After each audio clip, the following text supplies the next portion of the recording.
Good morning बच्चों। आज हम कक्षा 10 क्षितिज भाग 2 का पाठ नंबर 4 जयशंकर प्रसाद पढ़ेंगे। सबसे पहले पढ़ते हैं कवि परिचय।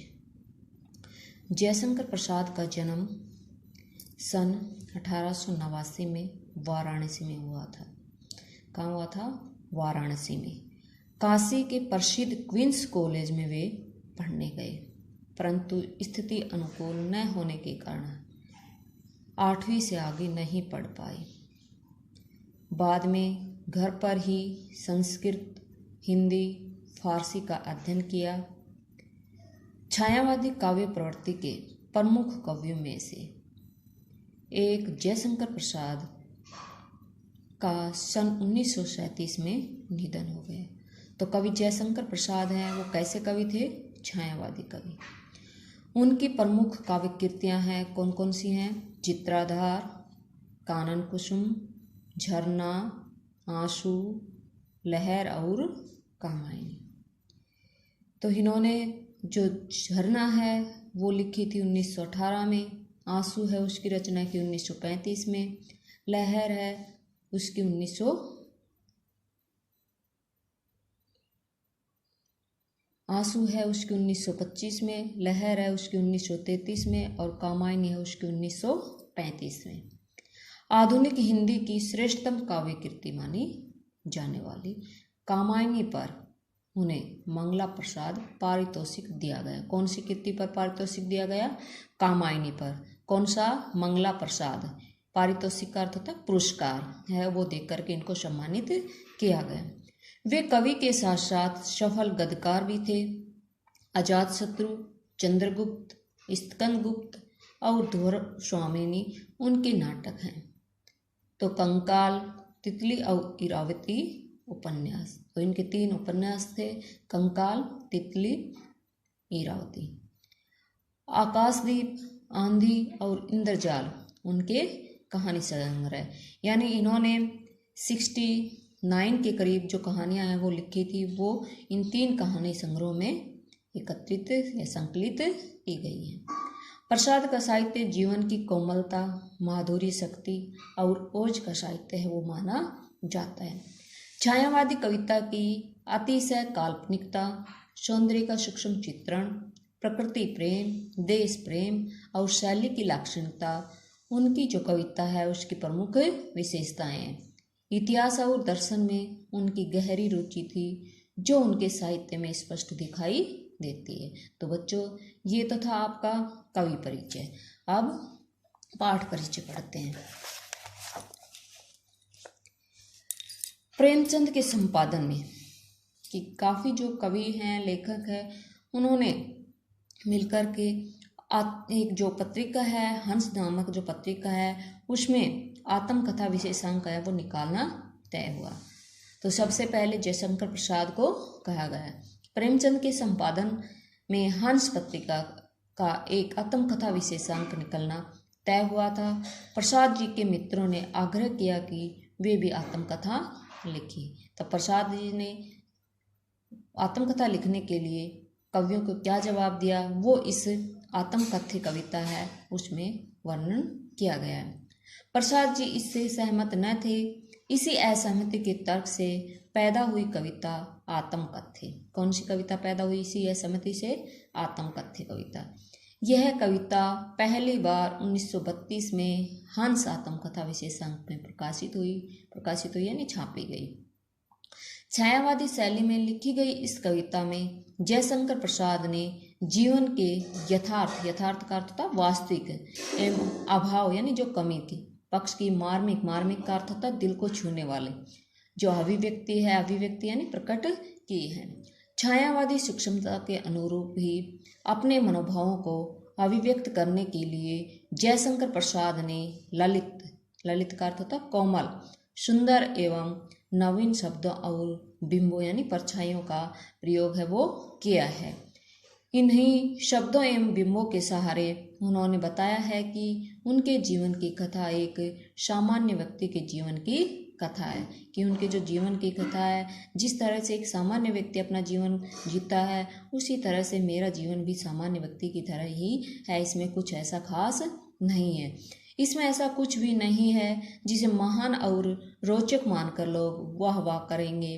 कुल मिलाकर इस कविता में एक तरफ कवि द्वारा यथार्थ की स्वीकृति है, वास्तविकता को स्वीकारा है, तो दूसरी तरफ एक महान कवि की विनम्रता भी है, प्रार्थना भी है कि जो मनुष्य जिसके अंदर कुछ ऐसा महान या कुछ विशिष्ट नहीं घटा हो, उसकी जो आत्मकथा है उसको वहीं मौन रहने दो।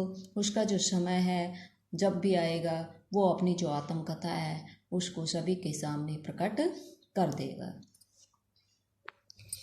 तो बच्चों अब आगे है आत्मकथ्य। तो आज मैं आत्मकथ्य जो कविता है उसकी 3 जो पद हैं वो पढ़ाऊंगी।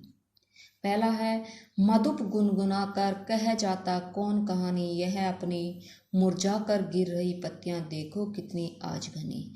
इस पद के माध्यम से कवि जयशंकर प्रसाद हैं, वो मधुप का अर्थ होता है मन रूपी भौरा। कवि जयशंकर प्रसाद हैं, वो कहते हैं कि मित्रों ने जब उनसे आत्मकथा लिखने का निवेदन किया, जबकि जयशंकर प्रसाद है वो अपनी आत्मकथा नहीं लिखना चाहते थे, इसलिए उनके मित्रों के निवेदन का मान रखते हुए प्रसाद जी ने इस काव्य की रचना है वो की। इस काव्य में उन्होंने जीवन के प्रति अपने जो अनुभव हैं, जो उन्होंने जीवन में महसूस किया, उसका वर्णन है वो किया है। मधुप गुनगुना कर कह जाता कौन कहानी, यह अपनी मुरझा कर गिर रही पत्तियां देखो कितनी आज घनी। इस पद के माध्यम से कवि जयशंकर प्रसाद ने अपने मन को भंवरे की संज्ञा दी है। मन को किसकी संज्ञा दी है? भंवरे की, कि ये जो मन है वो एक भंवरा है जो गुनगुना कर पता नहीं कौन सी कहानी है वो कह रहा है। वह यह नहीं समझ पा रहा है कि वह अपनी जीवन गाथा की कौन सी कहानी है वो कहे, क्योंकि उसके समीप मुरझाकर गिरते हुए जो पत्ते हैं वो जीवन की नश्वरता का प्रतीक है। कि जो पेड़ों से जो पत्तियां हैं जो गिर रही है उनको देख करके कवि है वो भी सोच रहा है कि ये जीवन है, ये तो क्या है, नश्वर है, एक दिन इन पत्तियों की तरह नीचे गिरकर, या फिर आत्मा है वो इस शरीर से मुक्त होकर कि ये शरीर क्या हो जाएगा, पत्तियों की तरह मुरझा करके गिर जाएगा। ठीक इसी तरह मनुष्य का जीवन भी एक न एक दिन समाप्त हो जाना है। नेक्स्ट पंक्तियां हैं, इस गंभीर अनंत नीलिमा में असंख्य जीवन इतिहास, यह लोग करते ही रहते अपना व्यंग मलिन उपहास। तो यहाँ पर अनंत नीलिमा मीन्स अंतहीन, नीलिमा मीन्स नीले जो आकाश है, असंख्य यानी अनगिनत, जीवन इतिहास मीन्स लोगों के जो इतिहास, जीवन के जो इतिहास हैं। व्यंग मलिन का अर्थ हुआ बुरे ढंग से किसी की निंदा करना। तो इसका भावार्थ क्या होगा कि यह नीला आकाश जो कि अनंत तक फैला है, यानी जिसका कोई अंत न है हो, उसमें असंख्य लोगों ने अपने जीवन का इतिहास लिखा है। कि उस अंतहीन आकाश के नीचे असंख्य लोगों ने अपने जीवन के इतिहास हैं वो लिखे, अपने जीवन के बारे में लिखा है, जिसे पढ़कर कवि है वो कह रहा है कि जिसे पढ़कर तुम्हें ऐसा लगेगा कि मानो उन्होंने स्वयं की आत्मकथा लिखकर खुद का मजाक उड़ाया है और लोग इसे पढ़कर उन पर क्या करेंगे, हंसेंगे, उनकी निंदा करेंगे। तब भी कहते हो कह डालो दुर्बलता अपनी बीती, तुम सुनकर सुख पाओगे देखोगे ये गागर रीति। आगे कवि क्या कहते हैं कि तब भी कहते हो कह डालो दुर्बलता अपनी बीती, ये सुनकर सुख पाओगे देखोगे ये गागर रीति।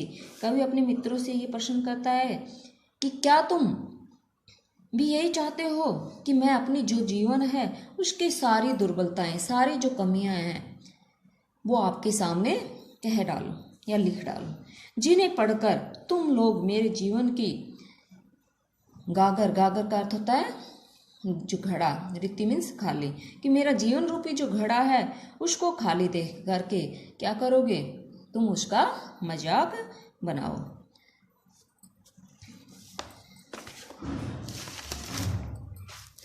नेक्स्ट है, किंतु कहीं ऐसा न हो कि तुम ही खाली करने वाले अपने को समझो, मेरा रस ले अपनी भरने वाले। जिन मित्रों ने कवि से आत्मकथा लिखने का आग्रह किया था, उनसे कवि कहते हैं कि मेरी आत्मकथा पढ़कर और मेरे जीवन की जो गगरी है उसको खाली देखकर कहीं ऐसा ना हो कि खुद को मेरे दुखों का कारण समझ बैठो, कि इसका जीवन रूपी जो घड़ा है उसको खाली किसने किया है, हम लोगों ने किया है। यह सोचने लग जाओ कि तुम्ही ने मेरे जीवन रूपी गगरी को खाली किया है। कवि है वो कहता है कि ऐसा कुछ नहीं है, मेरा जो जीवन है उसमें ऐसा कुछ विशेष घटा ही नहीं जिसको मैं बढ़ा चढ़ाकर आपके सामने वर्णन करूं। तो बच्चों, नेक्स्ट जो पद हैं वो नेक्स्ट वीडियो में पढ़ेंगे। धन्यवाद।